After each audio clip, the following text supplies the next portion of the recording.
Mukhang may pasabog si Pebbles Talakera po. Minsan na po nating nakapanayam dyan, si Mami Pebs dito sa ating channel ho. No? Nung nakita natin siya na dumalo doon sa Congress, mga kababayan, na nagulantang nga tayo, biglang nando si Mami Pebs nakapanayam ho natin dito sa ating channel. Mukhang may pasabog po laban kay Samuel Martires, mga bossing. Humanda ka pati mga tao mo sa ombudsman. Pag nakuha ko lahat ng resibo, ano kaya ito? Ano po? Kasi ngayon, umiepal ho ang ombudsman.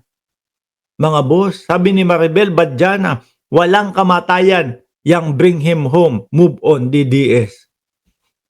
Ngayon ho kasi, umiepal ho, mga kababayan, ito pong ombudsman, na kunyari, kailangan may sagutin daw si Inday Sara Duterte sa kanila.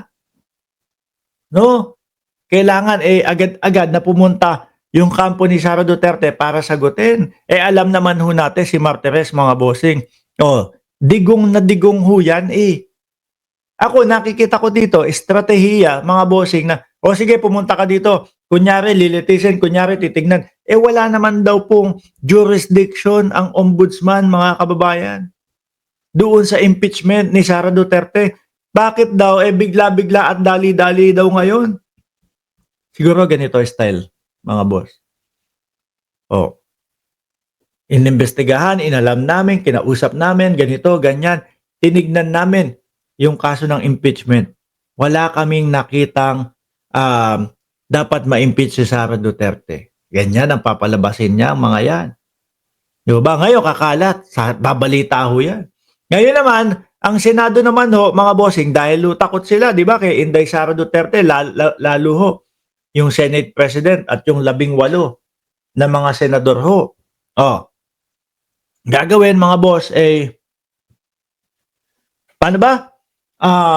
Gagawin, sabi ng ombudsman, tingnan mo, wala naman daw irregularidad, wala naman daw silang nakita dito sa kampo ng Vice Presidente. Bakit pa natin itutuloy ito? Baka ganun ho ang paikot niyang mga yan. Di po ba, mga kababayan? Pag na natin tuloy yung impeachment, tingnan mo yung ombudsman. Mabuti po nalalaman ng taong bayan yung mga ganito ho. No?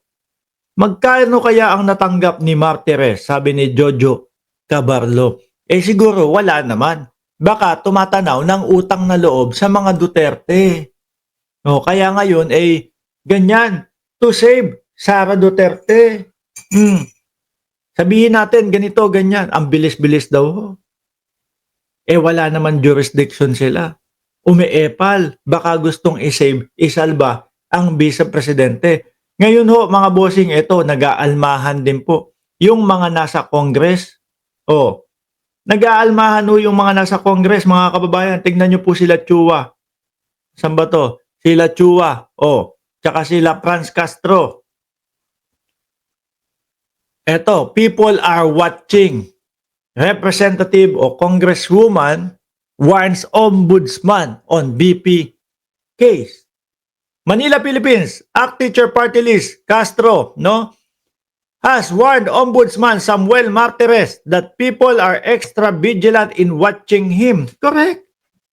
Tayo pa nga lang nung nalaman natin, narinig ho natin, hindi pa ho nagsasalita itong mga kongresista. Sabi natin, naku, Martires, malamang ito, i-acquit si Sara Duterte. Para sabihin ng Senado, ayan, narinig nyo na yung ombudsman, bakit pa natin itutuloy ito? Sabi ni Leo, yung galaw ni Martires, may gagawin niyang di maganda. Daming nakabinbin na kaso sa ombudsman na dapat asikasuhin. Bakit biglang napunta kay Sara? Baka magbabayad ng utang na loob. Di ba? In a statement on Saturday, Castro mentioned that Martires was an appointee of former President Rodrigo Duterte, the father of the Vice President. We would just like to warn the ombudsman that being a Duterte appointee, the people are extra vigilant in watching him as they fear that they may be a whitewash of the case, even in the evidence are overwhelming.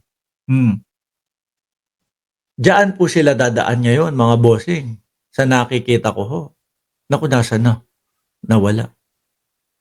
Nawala, sandali ibalik ko. Diyan sila posibleng dumaan ho ngayon mga kababayan. So si Chua din ho, eto oh. Sabi ni Chua, oh, nasurpresa ako bakit biglang umepal ang ombudsman. Oh, alam nyo ho mga kababayan, tayo pa lang ho na nakasubaybay ho doon sa Congress kada po may hearing. Tayo po naiintindihan po natin yung mga ebidensya Alam po natin no na hindi nila maipaliwanag lalo pa ho kaya doon sa impeachment pag kumpleto rekado na with matching mga witness ho. Paano ipapaliwanag nung 16 na abogado ni Sara Duterte yung mga ebidensya na sila po mismo ang nagpasa sa COA, 'di ba Lenny? At MCA Vocal Studio, paano nila ipapaliwanag yun? Siguro wala talaga silang paliwanag kahit 16 sila. Bakit to? Akala ko nga din mga kababayan, magagaling. Akala ko matitindi. Akala ko meron pasabog talaga na pagtanggol kay Vice Presidente. Yung pala, biruin mo, nagbayad ng 16 na abogado. Ang gusto lang pala dismiss. Dismiss lang ho, mga kababayan. Dismiss yung wala pang inuumpisahan. Sabi ko nga po, sabi ni Mardia, isang abogado lang sapat na kung wala siyang Correct! Kung ako nga ho ang lalagay sa posisyon niya, baka sabihin ko, pwede bang walang abogado na? Kasi baka makagulo lang sa akin Kung papayagan ako, walang abogado. Total, alam ko lahat ito. Ako sasagot sa inyo. Lahat ng tanong nyo, ako sasagot sa inyo. Pero 16 ha? 16 yung abogado. Tapos ano daw ho, mga kababayan? Ready daw po. Gusto ng bloodbath. Pero ang pinupush ng mga abogado, dismiss. Kasi pag na-dismiss, hindi halata. Kapag ka natuloy ho, mga kababayan, overwhelming, umaapaw yung ebidensya, paano natin ngayon to idedepensa sa mamamayang Pilipino? Paano ngayon yung mga senador na mga kakampi ni Sara Duterte mag-aakwit sa kanya kung umaapaw ang ebidensya? Mayayari tayo sa bayang Pilipino nito, sa mamamayang Pilipino. Kahit isang lawyer, if you have viable evidence to support you, then it's enough. Correct po. Ebidensya mismo ang magpapatunay ng lahat. Di po ba? May bagong tawag sa grupo natin, si Chi. Mga katubo. Palike-like naman dyan. Uy, ano to? Channel ni Roque? Sabi ni Chua, na-surprise ako sa ombudsman. Ang bilis ng aksyon pagdating dito sa Sara Duterte issue. Pero yung mga nakatambak nga daw ho na mga kaso, ayun, hindi naman daw nagsasalita.